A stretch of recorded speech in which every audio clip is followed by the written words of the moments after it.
मिर्ची खाएगा कुत्ता और बिल्ली खाएगा घास और यह मछली खाएगा तोता और यह वाला मांस खाएगा खरगोश।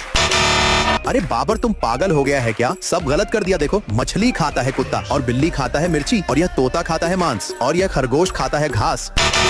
अरे शुभमन तुम भी गलत कर दिया। देखो, कुत्ता खाता है मांस और बिल्ली खाता है घास और यह तोता खाता है मछली और यह वाला खरगोश खाता है मिर्ची। अरे तुम तीनों पागल हो क्या? सब जानवर को गलत खाना दे रहा है। दोस्तों, अगर आप लोग जानवर को प्यार करते हैं तो इस वीडियो को लाइक कर चैनल को सब्सक्राइब कर दीजिए। कुत्ता खाता है मांस और बिल्ली खाता है मछली और यह मिर्ची खाएगा तोता और यह वाला घास खाएगा